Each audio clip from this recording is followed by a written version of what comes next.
Assalamualaikum warahmatullahi wabarakatuh. Nama saya Nur Syahandi binti Jamal, nombor matrik 17 DKA 20F1014 bersama rakan saya lain Nur Fatin Ilina, Wan Nasuha Hanif, Nur Huda Farhana dan Abdul Ammar akan bertangkan tentang keunikan alat bedah Al-Zahrawi. Sebelum kita lebih lanjut mengenai Al-Zahrawi, saya akan menceritakan tentang latar belakang perubatan Islam.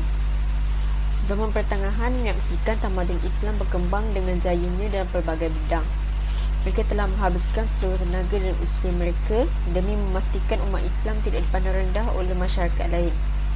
Usaha yang tidak pernah kenal erti jemu itu meletakkan nama mereka sebaris dengan tokoh-tokoh perubatan Eropah yang lain, malahan kadang-kala lebih tinggi daripada tokoh-tokoh tersebut. Perubatan Islam mulai muncul pada zaman selepas kerasulan Nabi Muhammad SAW dan ia terus berkembang sepanjang abad-abad ketamadunan Islam. Semua perubatan Islam ini diamalkan dengan luasnya ketika tamadun Islam mencapai kemuncak kegemilangan. Dan Al-Zahrawi adalah salah satunya tokoh yang hidup pada zaman kemuncak kegemilangan Islam.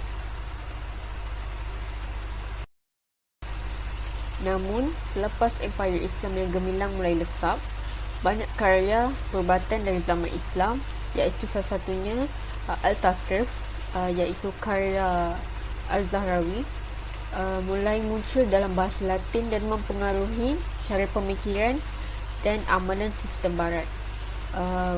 Walau bagaimanapun, di benua kecil India, sistem ini terus bertapak dan diamalkan di samping sistem perubatan Ayurveda dan sistem perubatan Barat moden. Sebelum kita mengetahui lebih lanjut tentang riwayat hidup Al-Zahrawi, kita kena mengetahui tentang biodata beliau dahulu. Nama sebenar beliau ialah Abu Al-Qasim Khalaf bin Abbas Al-Zahrawi. Dikenali di Barat Abu Lawisi, iaitu bapa bedah moden. Tahun kelahiran ialah 936 Masihi di Bandar Al-Zahra dan tahun kematian ialah 1013 Masihi selepas 2 tahun kemusnahan Bandar Al-Zahra. Keturunan puak Ansar Arab dan agama Islam.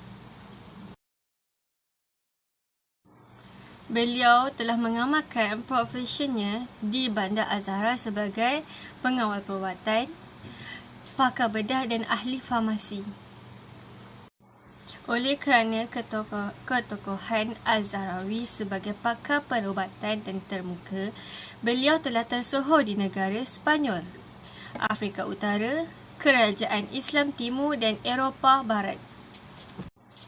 Kerana ketokohannya ini telah menyebabkan Raja Sepanyol ketika itu ialah King Al-Ahkam telah melantik beliau sebagai doktor peribadinya. Oleh itu, sepanjang hayat beliau dihabiskan di kawasan kediamannya dan tidak banyak mengembara.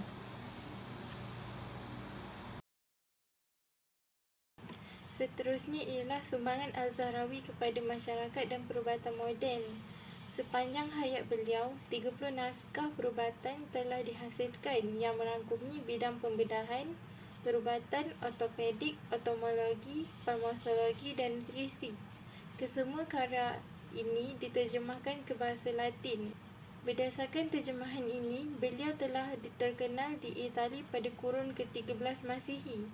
Dalam separuh abad ke-13, ramai pengamal perubatan dari Itali telah berhijrah ke Perancis dan membawa bersama mereka ilmu perubatan Al-Zahrawi. Penghijrahan ini dianggap sebagai asas permulaan pembedahan di Perancis. Karya Al-Zahrawi mula terkenal di Eropah pada pertengahan abad pada ke-12 sehingga namanya menjadi terkenal dalam bidang perubatan.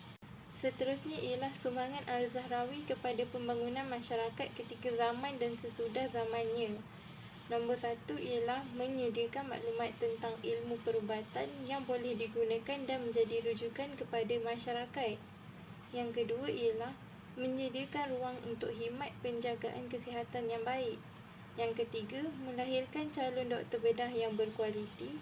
Yang keempat, menyemarakkan aktiviti penterjemahan. Dan yang last sekali ialah memperkembangkan bidang perubatan di Eropah, khususnya yang berkaitan dengan pembedahan. Assalamualaikum warahmatullahi wabarakatuh. Nama saya Wana Suhanim binti Wan Ahmad, nombor matrik 17 TKA 20S1036. Saya akan membentangkan tentang penemuan, teknik dan rawatan Al-Zahrawi dalam bidang perubatan. Kitab At-Tasrif atau disebut juga sebagai Ensiklopedia Al-Zahrawi mengandungi 30 jilid yang meliputi pelbagai bidang perubatan, kedoktoran dan pembedahan. Antara teknik pembedahan dan pemeriksaan yang diperkenalkan oleh Al-Zahrawi ialah teknik pembedahan mata atau penyakit katarak, teknik pembedahan hidung dan telinga, teknik pembidanan untuk ibu-ibu bersalin, teknik rawatan pergigian, teknik pembedahan perut dan pundi kencing, teknik pembedahan bagi kanser, contohnya kanser payudara, teknik merawat tulang patah. Selain itu, Al-Zahrawi juga memperkenalkan alat-alat bedah ciptaan beliau berserta cara penggunaannya. Setiap alat bedah yang dicipta itu mempunyai fungsi tersendiri untuk merawat, memeriksa dan membedah pada bahagian-bahagian tertentu.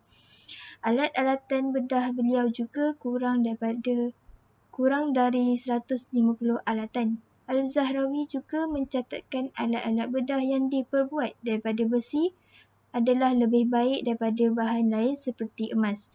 Ini kerana emas tidak cukup panas apabila dipanaskan ataupun terlebih menyerap kepanasan yang akan menyebabkan emas mencair. Seterusnya ialah antara alat-alat ciptaan Al-Zahrawi ialah alat bedah dan pemeriksaan bagi mata, hidung, lidah dan telinga. Alat untuk mengeluarkan batu karang dalam pundi kencing.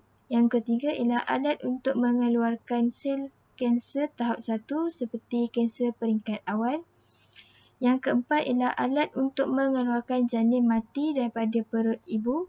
Yang terakhir sekali ialah alatan dalam bidang pergigian. Okey, seterusnya saya Abdul Omar bin Munahizir, nombor matrik 17 DKA 20F1038. Apakah keunikan alat peralatan pembedahan Az-Zahrawi? Az-Zahrawi memperkenalkan dan mengumpul 200 alat pembedahan yang masyhur. Banyak peralatan ini yang tak pernah digunakan dahulu oleh mana-mana bekas pembedah.